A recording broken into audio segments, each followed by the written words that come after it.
नमस्कार, disclosure with Vinod में आपका स्वागत है। और आज हमारे साथ डिस्क्लोज करेंगे रशपाल वर्मा, जो राष्ट्रीय सचिव हैं ओबीसी सेल के, भारतीय जनता पार्टी के। रशपाल जी, आपका स्वागत है। विनोद जी नमस्कार। पार्टी ने ओबीसी को तरजीह दी है। किसी भी पॉलिटिकल पार्टी ने इतनी तरजीह ओबीसी को नहीं दी थी। जम्मू कश्मीर के परिप्रेक्ष्य में देखा जाए, इधर ओबीसी को ओएससी कहा जाता था, अदर सोशल कास्ट, लेकिन अब उसका नॉमेनक्लेचर भी चेंज कर दिया गया है। लेकिन जैसे जैसे आपको बेनिफिट दिए जा रहे हैं, वैसे वैसे आपकी रिस्पॉन्सिबिलिटी बढ़ती जाएगी। वो डिमांड भी करेंगे कि लोकसभा हो, विधानसभा के इलेक्शन हो, आपका पूरा का वोट जो है बीजेपी को जाए। विनोद जी, बात ऐसे है कि 1993 में मंडल कमीशन की रिपोर्ट लागू हुई पूरे हिंदुस्तान के अंदर जी, लेकिन उसके बदले जम्मू कश्मीर के अंदर ऐसा नहीं हुआ। हमें सिर्फ और सिर्फ 2% आरक्षण मिला जम्मू कश्मीर के अंदर। जो हमारा आरक्षण था वो इन्होंने अलग अलग, कोई आरबीए बना के दे दिए, कोई एलओसी, कोई एलएसी को दे दिया। और जैसे ही 370 हटी है जी, 35 से हटी है, तो उससे जो अन्य पिछड़ा वर्ग जो ओबीसी समाज है उसको जो लाभ मिलना था वो मिलना शुरू हो गया है। आपने देखा कि अभी पिछले दिनों पार्लियामेंट में हमारा जो 2004 का एक्ट था वो अमेंड करके उन्होंने ओएससी का ओबीसी किया जी। तो लोगों में एक बड़ी खुशी की लहर है उसी दिन से। हालांकि अभी आरक्षण बढ़ा नहीं है, वो भी बढ़ेगा। और उसके साथ साथ आप 28 तारीख को जब अपने लेफ्टिनेंट गवर्नर मनोज सिन्हा जी और उनकी पूरी टीम ने, एडमिनिस्ट्रेटिव काउंसिल ने जो इसको अमेंड किया है, और पंचायत में पंचायती राज जी को अमेंड किया है जो 1989 का था जी, तो अब आने वाले दिनों में जो हमारा 3 टायर सिस्टम है पंचायती राज में, पंच, सरपंच, बीडीसी, डीडीसी, तो उसमें भी हमें आरक्षण मिलेगा। तो जो ग्रास रूट लेवल पर जो ओबीसी समाज को या अन्य पिछड़ा वर्ग के समाज को जो सरकार ने हमें ये प्रावधान दिया है या रखा है, तो मैं तो चाहता हूँ कि अपना जो भारतीय जनता पार्टी की सरकार है, मोदी जी की सरकार है, और अपने लेफ्टिनेंट गवर्नर जी का और स्टेट की अपने भारतीय जनता पार्टी के, मैं सभी का बहुत बहुत धन्यवादी हूँ कि अब हमारे समाज के लोगों को भी पॉलिटिकली आगे आने का एक बड़ा सुनहरा मौका मिला है। और मैं तो पूरा अपने समाज की ओर से अपनी पार्टी का बहुत बहुत धन्यवाद ही करता हूँ कि हम पार्टी के सदा के लिए ऋणी रहेंगे। ऋणी इसलिए रहेंगे कि हर एक समाज कहीं ना कहीं पॉलिटिकली बड़ा स्ट्रांग है, लेकिन ओबीसी का जो समाज है वो पॉलिटिकली कोई इतना भी स्ट्रांग नहीं है। लेकिन अब मुझे लगता है जो ग्रास रूट लेवल से इन्होंने शुरुआत की है तो हमारे भी आगे काफ़ी लोग निकलेंगे।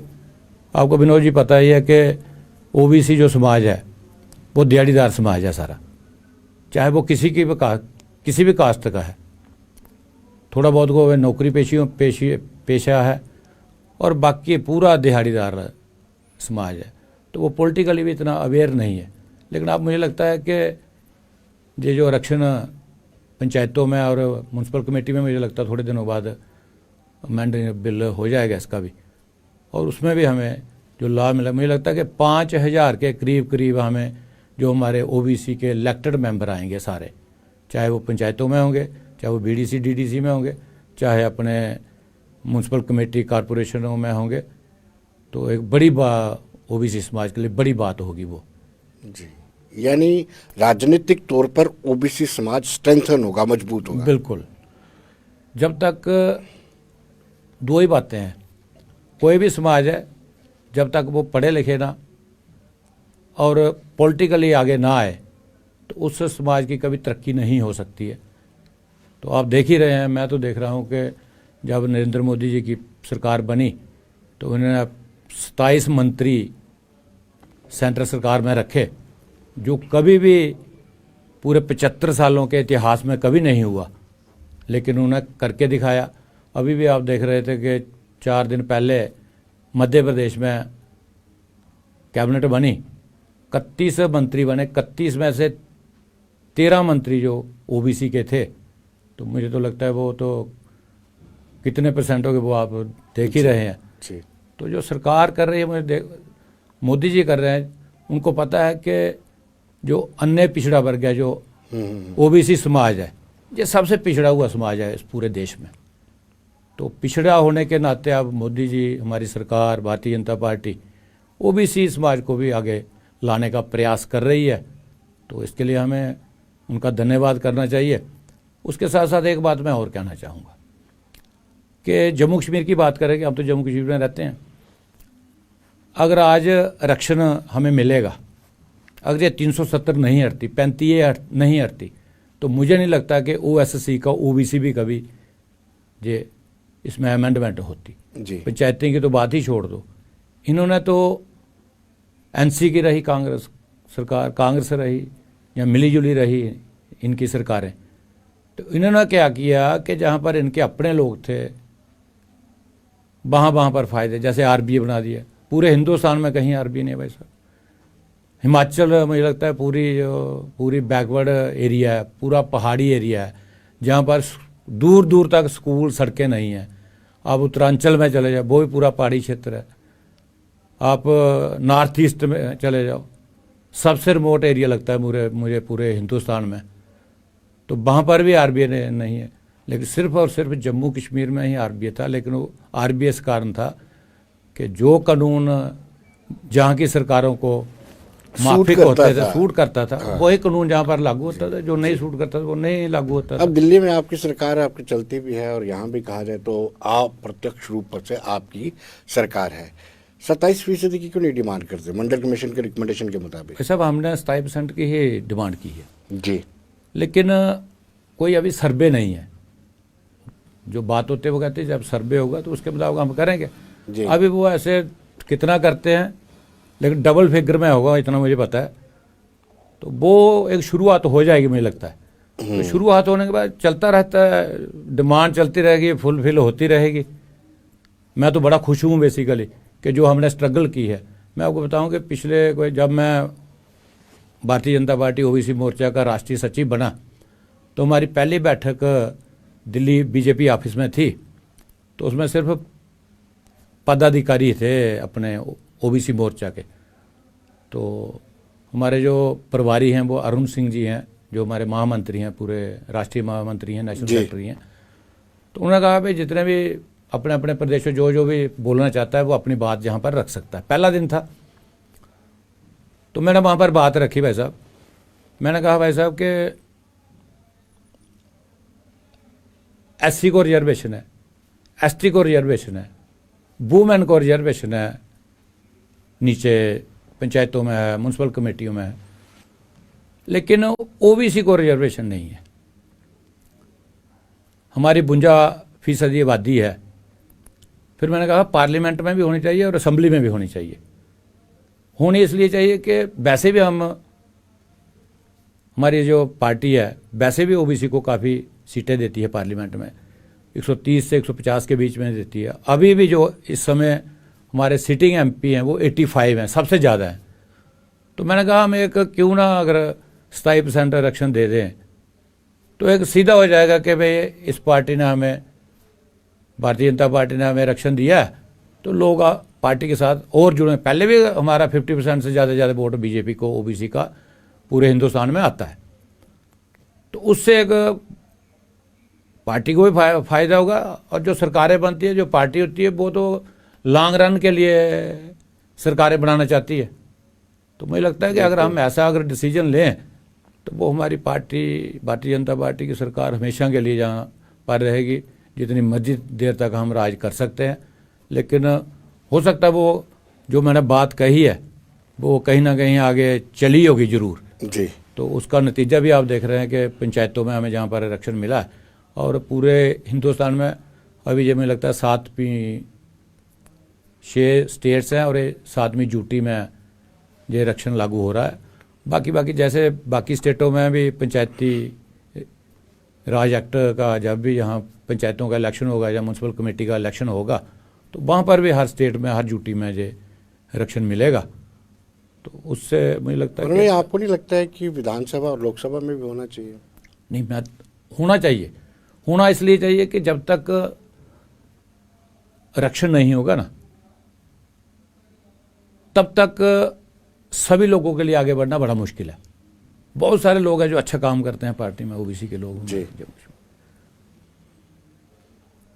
तो उसके लिए मुझे लगता है कि जो मेरा मानना है, जिन्हें मैं कोई ना अमित शाह हूँ, ना जेपी नड्डा हूँ, ना मैं मोदी हूँ, लेकिन मेरा एक अलग सोचने का तरीका है। लेकिन मुझे जो मेरा कॉन्फिडेंस है ना, आने वाले समय में मुझे लगता है कि ये पक्का होगा, असेंबली और पार्लियामेंट में आरक्षण ओबीसी को पक्का मिलेगा। जो मैं बोल रहा हूँ, मैं जो मेरी दिल की आवाज़ है, ये नहीं रुकेगा, क्योंकि हालात ही ऐसे, अब हिंदुस्तान के हालात ही ऐसे हैं। जम्मू कश्मीर के परिप्रेक्ष्य में देखा जाए तो केंद्र सरकार ने सिर्फ नॉमेनक्लेचर चेंज किया है, अभी इन्हांस नहीं किया है। कहीं ये ना हो आपको लॉलीपॉप ही दे दें। नहीं, ऐसी बात नहीं है। आपने डबल कहा, 4 से 8 कर देंगे। नहीं, डबल फिगर में होगा, ये मैं आपको बता देता हूँ। इतना मुझे कॉन्फिडेंस है कि मैं भी थोड़ा बहुत तो जुड़ा रहता हूँ, कहीं ना कहीं मेरे से भी कोई ना कोई फिगरें ली जाती हैं, तो डबल फिगर में होगा ये, मैं आपको, सिंगल में नहीं होगा ये जी। लेकिन डिमांड अगर चलती रहती है, जब तक हम जिंदा हैं, जब तक ये समाज जिंदा रहेगा, कोई भी समाज है वो अपनी डिमांड सरकार के आगे रखता ही रहेगा। जी। अभी जो नौकरियों की रिक्रूटमेंट की नोटिफिकेशन निकल रही है, वो तो पिछले हिसाब से निकलेगी, उससे आपको नुकसान नहीं होगा अगर सरकार हाँ। कोई जल्द फैसला लेती है और इसमें डबल फिगर में कर दिया जाता है। तो अभी तो 4% है आरक्षण। हाँ, 4% है, तो बच्चों को नुकसान होगा। हाँ, OBC नुकसान के। होगा। जी। विनोद जी, मैं आपके चैनल के माध्यम से अपने लेफ्टिनेंट गवर्नर जी से दरख्वास्त करना चाहता हूँ कि ठीक है, आगे लेट हो रही हैं जो नौकरियाँ एम्प्लॉयमेंट के लिए, जो एम्प्लॉयमेंट हमने पोस्टें निकालनी है, तो वो हम थोड़ा वेट कर ले। अगर 2 साल 3 साल से अभी थोड़ी कम निकली हैं, अभी अब हमने बल्क में निकालनी है, तो जब भी ये आरक्षण बढ़ जाता है, इन्हांसमेंट हो जाती है, तो उसके बाद आप नौकरी निकाल दो, सबको उसका लाभ मिले। अर्बन लोकल बॉडीज में भी कहा, लेकिन अभी सर्वे नहीं हुआ है। सर्वे- कैसे डिसाइड करेंगे कितने % है, और इस सर्वे में कितना टाइम लगेगा? मैं- पहले ही अपोजिशन ने ये डिमांड कर रहा है कि यहाँ पर डेमोक्रेसी प्रिवेल नहीं करती, यहाँ पे लोकतंत्र है ही नहीं है, लोकतंत्र का गला घोटा हुआ है। बात ऐसे कि सर्वे तो कहीं भी नहीं है पूरे हिंदुस्तान में, वो ये 1931 में हुआ था। उसके बाद आज कांग्रेस बड़ा हल्ला मचाती है कि कास्ट वाइज सर्वे होना चाहिए, हम भी कहते हैं होना चाहिए, लेकिन इन्होंने 60 साल राज किया, 65 साल राज किया, तब इनको याद नहीं आई। लेकिन मुझे लगता है कि आने वाले दिनों में सरकार ये सर्वे पक्का 100% करवाएगी, चाहे वो स्टेटों को सौंप देगी, स्टेट अपने अपने स्टेट से अपना सर्वे करवाए, जी। चाहे वो सेंट्रल सरकार उसका नोटिफिकेशन निकालेगी। देखो कैसे करते हैं वो ऊपर वाले। मुझे लगता है जितना सीरियसनेस अपने मोदी जी दिखाते हैं काम में, शायद कोई इतना प्रधानमंत्री कोई सीरियसनेस किसी भी काम में दिखाता हो। विश्वकर्मा की योजना शुरू की गई है, क्या इससे ये ओबीसी समुदाय यूनाइट होगा, और यूनाइट होने के बाद क्या भारतीय जनता पार्टी को इसका लाभ हो पाएगा? भाई साहब, मैं आपको बताऊं कि अभी एक 20-25 दिन की बात है, हमारी एक बैठक थी इसी के लिए, विश्वकर्मा योजना के लिए। उस समय तक जम्मू कश्मीर के अंदर 50,000 फार्म लग चुके थे। लोगों को समझ आ गया है कि भैया जो काम नहीं करा, देखो उसमें इन्होंने 18 जो काम करने वाले लोग हैं वो रखे हुए हैं, चाहे कोई तरखान है, लोहार है, कुम्हार है, नाई है, कोई टेलरिंग का काम करता है, कोई जिसका अपना जो मछलियाँ पकड़ने वाला जाल बनाता है, कोई टोपियाँ बनाता है, ऐसे इन्होंने 18, कोई मोची है, जूते बनाता है छोटे मोटे, 18 लोगों को जो काम करने वाले उनको उसमें जोड़ा है। वो बड़ी बात है। तो लोगों को आसानी से उसमें लोन मिलेगा, फिर 5% उसका सारा इंटरेस्ट रहेगा। तो कहाँ मिलता है वैसा 5% सूद से कहीं लोन? वर्मा साहब, आपके लिए 2024 एक बड़ा इम्पोर्टेंट साल रहेगा। 2023 तो था ही, 11 दिसंबर को सुप्रीम कोर्ट ने सुप्रीम फैसले पर मुहर लगा दी थी कि 5 अगस्त 2019 को जो हुआ वो बिल्कुल बेहतर था, संवैधानिक था। लेकिन 2014 में जब आपको नगर निगम के चुनावों में और पंचायत के चुनावों में आरक्षण मिलेगा, तो आपके लिए बहुत बड़ा महत्वपूर्ण साल रहेगा। वो तो है, हमारे लिए 2023 भी कम नहीं है। कम नहीं है, क्योंकि दिसंबर महीने में ही हमारे ये सारे घोषणाएं हुई हैं घोषणाएं हुई हैं। जी। तो जो आने वाला 2024 है वो तो सोने पर सुहागा होगा अपने समाज के लिए, अपने ओबीसी के लिए, अन्य पिछड़ा वर्ग के लिए। जी। लेकिन वर्मा साहब, ये क्या होता है कि जब तक अमल में ना लाया जाए, आपके पास चाय पड़ी है, जब तक आप पी नहीं पड़े तब तक संतुष्टि नहीं होती। वो आपकी बात क्योंकि आप देखिए, पहाड़ी ट्राइब को कहा था कि एसटी का दर्जा देंगे, नहीं दे पाए ना। ऐसे ना हो कि आपके साथ भी ऐसा ही हो जाए। ऐसा नहीं, इसलिए मैं कह रहा हूँ 2024 आपके लिए ज़्यादा इंपॉर्टेंट रहेगा। भाई साहब, थोड़े दिनों की बात है, देखो ये इन्हांसमेंट हो जाएगी, इतना मुझे यकीन है। कि मैंने आपको पहले भी कहा है कि मैं भी कहीं ना कहीं जहाँ ये प्लानिंग होती, थोड़ा बहुत मुझसे भी पूछ लेते हैं कि भैया कैसे होना चाहिए, क्या होना चाहिए, मैं अपनी राय रख देता हूँ, इम्प्लीमेंट वही करते हैं, ऊपर वाले करते हैं सारा। ऐसी बात नहीं, मुझे 101% यकीन है कि बस थोड़े दिनों बाद ये इन्हांसमेंट हो जाएगी। और मुझे लगता है कि ये अपना जम्मू कश्मीर के अंदर जब तक ओबीसी का ये सरकार सर्वे नहीं करवाए तो फिर पंचायत का और म्यूनसिपल कमेटी का कैसे इलेक्शन होगा, कैसे रिजर्वेशन होगी, वो इनको चाहे ड्यूटी ही करवाएगी, वो पक्का सर्वे पक्का करवाएगी। वर्मा साहब, आप सवाल ये उठता है कि अगर 10% से कम दिया जाता है तो क्या ओबीसी समुदाय नाराज होगा? 10% से कम हो ही नहीं सकता विनोद जी, मैं आपको खून के साथ लिख के दे देता हूँ। और बताओ, मोदी है, मुमकिन है? बिल्कुल है, मोदी है, मुमकिन है। 10 से कम भी हो सकता है, नहीं हो सकता, फिर बाद में मत कहिएगा। नहीं हो सकता, ये मैं कह सकता हूँ जी। मैं आपको कह सकता हूँ कि 10 से नीचे नहीं हो सकता कभी भी जी। ये मेरा पक्का है कि 10% से नीचे नहीं हो सकता। वैसे सपोज 10% आपको मिल जाता है और उसके बाद ओबीसी कम्युनिटी कहती है कि रशपाल वर्मा जी की मेहनत रंग नहीं लाया, मात्र 10% ही मिला, तब आप क्या आर्गुमेंट देंगे? ऐसी बात नहीं है। वैसे मैं आपको बताता हूँ, हमारे जितने भी ग्रुप हैं ना, हमारे ग्रुप हैं कोई 20 ग्रुप हैं जम्मू कश्मीर के ओबीसी के, अलग अलग कोई एसोसिएशन बनाई है, कोई वेलफेयर एसोसिएशन बनाई है, तो मैं सबसे जुड़ा हुआ हूँ। लोग इतने खुश हैं ना, सिर्फ नॉमेनक्लेचर चेंज होने पर ही। आप मानेंगे नहीं कभी भी भाई साहब, लोग कहते हैं कि एक दरवाज़ा खुल गया हमारा जो आरक्षण बढ़ने वाला है जी। और जो पंचायतों में अभी इन्होंने अमेंड किया, अभी सिर्फ अमेंड हुआ है। लोग इतने खुश हैं कि जो मोदी जी ने किया वो कोई नहीं कर सकता। और लोग कह रहे हैं कि कश्मीर की बात कर रहा हूँ, जम्मू के लोग तो पहले भी ओबीसी के लोग बीजेपी के वोट डालते हैं। कश्मीर की बात कर रहा हूँ, लोग कह रहे हैं कि भैया आप भूल जाओ बाकी वालों को, एक ही है मोदी, मोदी और फूल ही फूल है। अब कोई अब हमारे आगे पीछे नहीं आए, आने वाला लोग बीजेपी को वोट डालेंगे, ये मैं आपको बता देता हूँ। रशपाल वर्मा जी कैमरे के सामने झूठ तो नहीं बोल रहे हैं? क्या वाकई में कश्मीर में ओबीसी समुदाय कहता है कि हम फूल ही फूल हैं? सच बोल रहा हूँ मैं अभी वीडियो दिखाता हूँ आपको जी। अभी मैं आपको दिखाऊंगा वीडियो उसके बाद। और मेरी उनसे बात होती है। मैंने आपको बताऊँ, जब मैं वाइस चेयरमैन था ना, तब मैंने उधर बड़ा काम किया, लोगों को जोड़ने, लोगों को अवेयर करने का काम किया। मेरे पास तो देने के लिए कुछ था नहीं जी, लेकिन मैं सिर्फ लोगों को अवेयर करता था कि भैया ओबीसी बनो पहले सब। जब ओबीसी बन जाओगे, अपने आप को पहचानोगे तो सब आपका ठीक हो जाएगा। जब आप अपने आप को नहीं पहचानोगे तो मुझे लगता नहीं होगा कुछ। लेकिन आज लोग बिल्कुल खुल के बोल रहे हैं और फ़ोन करके कहते हैं कि भैया आपने बड़ी मेहनत की है ओबीसी समाज को जगाने के लिए, और पार्टी में भी आपने बड़ी मेहनत की है, तो उसी का आज रिजल्ट आ रहा है। तो मैं कहता हूँ भैया सब ने किया, सब लोग लगे हुए थे, तो आपको इसका रिजल्ट आपको पता लगेगा कि कितना वोट मिलेगा, चाहे असेंबली का इलेक्शन होगा चाहे पार्लियामेंट का इलेक्शन होगा। देखना कितने आगे जाएंगे। कश्मीरी हमेशा पावर के साथ चलते हैं, तो पावर अब हमारे पास ही है, अब किसके पास है पावर? सरकार गई नहीं तो दूसरी तरफ चले जाते हैं। सेंटर में हमारी पावर है भाई साहब जी। तो अगर पावर के साथ चलते हैं फिर पावर के साथ ही चलेंगे वो जी। लेकिन मैं सभी की बात नहीं कर रहा हूँ। देखो पहले 10-15 हज़ार पूरे कश्मीर में वोट मिलता था, पिछली बार हमें 2 लाख वोट मिला भाई साहब। तो अब देखना, जब पंचायत का इलेक्शन होगा, म्यूनसिपल कमेटी का होगा, एमएलए का होगा, चाहे पार्लियामेंट का, देखना कितना हमारा वोट बैंक बढ़ता है।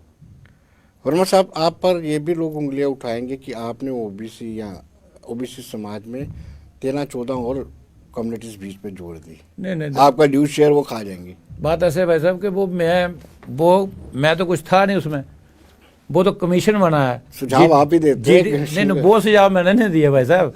जीडी कमीशन, अच्छी चीज आपने लेनी है, बुरी चीज आपने लेनी है। वो जीडी शर्मा कमीशन बना है, उसके 2 मेंबर थे, तो वो जो उनको लोगों ने अपने मेमोरेंडम दिए होंगे, मुझे लगता है 150 के आसपास उनके पास मेमोरेंडम था, तो उसके हिसाब से उन्होंने काम किया।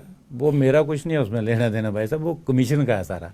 जी, तो जो अच्छा होगा वो आपका, जो बुरा होगा वो कमीशन के खाते में आप नहीं डालेंगे। कमीशन जो कर रहा है, लिख रहा है, पढ़ रहा है, मेरे पास तो है नहीं कुछ भी। जी, अगर मैं कमीशन का चेयरमैन होता तो फिर मेरे जम्मे होता। मैं तो कमीशन का चेयरमैन नहीं, ना मैं मेंबर हूँ उसका। जी। कहते हैं कि ओबीसी समाज का भी हाल कश्मीरी विस्थापित पंडितों जैसा है, बड़े हिस्सों में डिवाइडेड हाउस बने हुए हैं, कोई नहीं साइड पे जाता है, नहीं ऐसी बात देखो, सिर्फ ये ओबीसी की बात नहीं है। जो मैंने आपको पिछले इंटरव्यू में कहा था, पूरा समाज देख लो, जितने भी समाज है हमारा जम्मू कश्मीर के अंदर, जितने भी लोग हैं, जितनी भी कम्युनिटी हैं, वो सब हर पार्टी में जुड़ी हुई है। लेकिन हमारा समाज जो मैं देखता हूँ, हमारा समाज जो वो मैक्सिमम बीजेपी के साथ जुड़ा हुआ है, कश्मीर को छोड़ के। लेकिन अब कश्मीर में भी हमारे साथ लोग जुड़ रहे हैं, बड़े लोग जुड़ रहे हैं। मैं आपको गारंटी देता हूँ कि बड़े लोग जुड़ रहे हैं। जो जब से नॉमेनक्लेचर चेंज हुआ, अब जो इन्होंने अमेंड किया अपना पंचायती राज एक्ट 1989 का, तब से लोगों में एक खुशी की लहर आ गई है कि हमने कभी नहीं सोचा था कि हमें पंचायतों में, म्यूनसिपल कमेटी में हमें ये आरक्षण मिलेगा। और हमारा नॉमेनक्लेचर तो हम 30 साल 32 साल से लगे हुए हैं चेंज करवाने के लिए। फिर मैं एक बात और कहना चाहूँगा, जब अब पार्लियामेंट में बिल लाया गया, अमेंडमेंट बिल जो 2004, तो पास हो गया, उसके बाद राज्यसभा में पास हो गया, तो मैं देख रहा था कि उमर अब्दुल्ला जी का एक बयान आता है कि ये चुनी हुई सरकार को जम्मू कश्मीर की को पावर होनी चाहिए थी, उसका हक बनता था। अरे भाई 60 साल 70 साल आप ही रहे, आपने सरकार चलाई, तो जो बिल था जो जहाँ पर जब ये लागू हुआ 2004 को, तो वो आपने ही अमेंड किया था ना। पूरे हिंदुस्तान में ओबीसी था, जहाँ पर आपने ओएससी किया। फिर जो हमारा आरक्षण था वो आपने 20% आरबीए को दे दिया। तो फिर अभी भी आप कह रहे हैं कि हमें हक होना चाहिए था, जो जहाँ की चुनी हुई सरकार थी। शर्म नहीं आती है आपको कहते हुए? आपने, आपकी सरकार रही, आपने ही हमारे साथ धोखा किया, आपने ही हमारा फ्यूचर को ख़त्म किया, डिस्टायर किया, हमारे बच्चों का फ्यूचर डिस्टायर किया। और वहाँ पर मसूदी जो इनके पार्लियामेंट मेंबर हैं, वो कह रहे हैं, हाँ, वो कह रहे थे कि पार्लियामेंट में कह रहे थे कि भाई ये 2004 में वहाँ पर कानून लागू हो गया था। अरे भाई ये लागू हो गया था तो लागू तो आपने अपने जो रिश्तेदार थे उनके लिए लागू किया, ओबीसी के लिए तो कुछ भी नहीं आपने किया जी। ऐसी बातें करते हैं जे, तो मुझे लगता है अनपढ़ लोग भी ऐसी बातें नहीं करते। जो चीफ मिनिस्टर था और एक पार्लियामेंट मेंबर था वहाँ पर जी, शर्म आनी चाहिए इन लोगों को कि जो हमने ओबीसी के साथ जो इन्होंने धोखा किया, हमारे बच्चों के इन्होंने गले काटे बेसिकली, सही मानो जी। और दूसरे जो इनके रिश्तेदार थे, श्रीनगर में आप देखो 2-2 किलोमीटर श्रीनगर पर आरबीए है, जहाँ पर सड़कें जा रही है, कॉलेज जा रहा है, वहाँ पर आरबीए है। तो जिनको हक मिलना चाहिए, जिनको हक की ज़रूरत थी, उनका हक काट के इन्होंने किसी और को दे दिया, आरबीए को दे दिया जी। रशपाल वर्मा जी, आपको क्या लगता है कि क्या वजूहत रही होंगी? इग्नोर कैसे कर सकते हैं?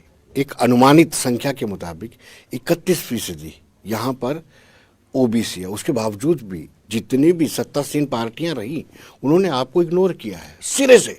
मैं आपको बताता हूँ जी कि बेसिकली क्या था कि जो कश्मीर में था ना, कश्मीर में क्या था कि जो किसी को मानते नहीं थे कि ओबीसी को कहीं है। हमारे डेपुटेशन मिलते थे, कभी मुफ्ती से मिलता था, कभी फारूक से मिलता था कोई, तो वो कहते थे कहाँ है ओबीसी भैया, बताओ ना ओबीसी कहाँ है। वो सभी को उधर मुस्लिम मानते थे, ओबीसी किसी को नहीं मानते थे। लेकिन अब पता चलेगा उनको कि ओबीसी श्रीनगर के अंदर है कि नहीं है। जब इनकी सीटें जाएंगी ना, सारी एमएलए हारेंगे, बाकी भी इनके लोग हारेंगे, जब लोग वोट इधर डालेंगे, इनको पता चलेगा कि ओबीसी। वहाँ पर चौपान ही 2.5 लाख है सिर्फ, जो अभी इन्होंने डाला ना, 2.5 लाख चौपान है श्रीनगर के अंदर। और तरखान और लोहार सबसे ज़्यादा है जम्मू कश्मीर के अंदर। कश्मीर में लोकसभा चुनावों में किसी सीट की उम्मीद है आपको? भाई साहब, जो अभी जो मैं देख रहा हूँ ना, जो लोगों का एक मन बन रहा है भारतीय जनता पार्टी की ओर, जो सिर्फ 2 डिसीजन होने पर, तो हम कोई भी जीत सकते हैं वहाँ पर, क्योंकि हमारी बड़ी पॉपुलेशन है वहाँ। सिर्फ अब इसके बाद जब ये हो जाता है तो सिर्फ लोगों को अवेयर करने की ज़रूरत है थोड़ी। बाकी जो पढ़ा लिखा समाज है वो बिल्कुल अवेयर हो गया, वो तो मानता नहीं है, वो तो कहता है अब तो देने का सवाल ही नहीं है वोट, इनको हो गया, इन्होंने बड़ा कर लिया हमारे साथ। रशपाल जी, आप भी बड़ा पेनिट्रेट किए हैं वहाँ पे कश्मीर में, आपने ओबीसी समाज से मिले हैं।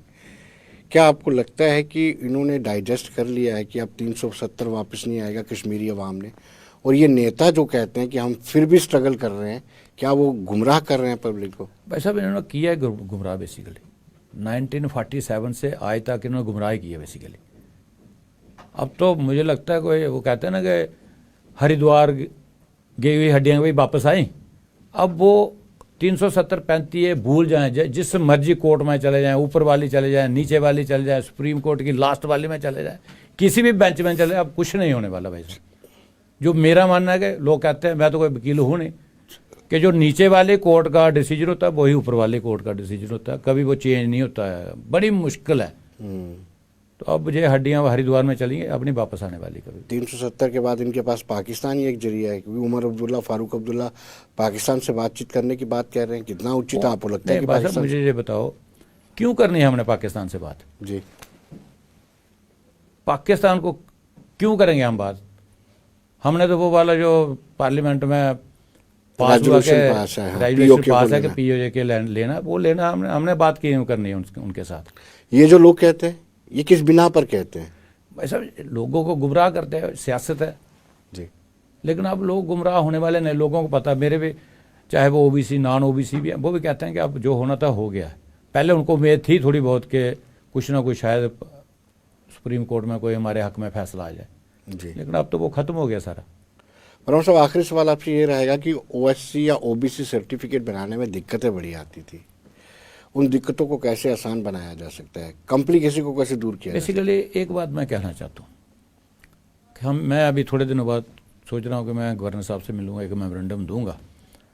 उसमें क्या है कि जो ओबीसी समाज है उसके पास अपनी जगह कहीं भी नहीं है। वो इसलिए नहीं है, गाँव की बात है, जो गांव में लोग रहते हैं या सिटी में लोग रहते हैं, तो गांव में कोई लंबड़दार होता था, वो कहता था कि भाई पुरानी बातें हैं वो, कि एक कोई 2 घर लोहारों के, 2 घर तरखानों के, 2 कुमार, तो 2 कोई जीवर, वो उनको जगह देते थे मकान बनाने के लिए, लेकिन वो उनके नाम होती नहीं जगह। वो जगह का जो है, जब तक जगह का आपके पास वो रेवेन्यू रिकॉर्ड नहीं, तो आपका वो सर्टिफिकेट, चाहे वो स्टेट अपना डोमिसाइल है, चाहे वो आपका जो है ओबीसी का सर्टिफिकेट, कोई भी सर्टिफिकेट है, वो नहीं बनता। तो उसके लिए मैं एलजी साहब को कहना चाहूँगा, उनको मैं मेमोरेंडम में दूंगा कि जो भी हमारे हेड्स हैं अपनी अपनी कम्युनिटियों के, उनसे आप एक उनका डीओ लेटर जाए तहसीलदार को, जे भाई मैं इसको पर्सनली जानता हूँ, जे तरखान कम्युनिटी से है, जो कुमार कम्युनिटी का प्रेसिडेंट है वो कुमार कम्युनिटी को, जिस कम्युनिटी का वो उसका लेटर जाए कि इसके पास ज़मीन नहीं है, जो वहाँ पर रहता मैं पर्सनली जानता हूँ, और उसका वो सर्टिफिकेट बन जाना चाहिए। जी, रशपाल जी, बहुत बहुत शुक्रिया आपका, और बहुत बहुत धन्यवाद विनोद जी, आपको भी। तो दर्शकों, बने रहिए देश दुनिया की खबरों के लिए और मुझे दीजिए इजाज़त। नमस्कार।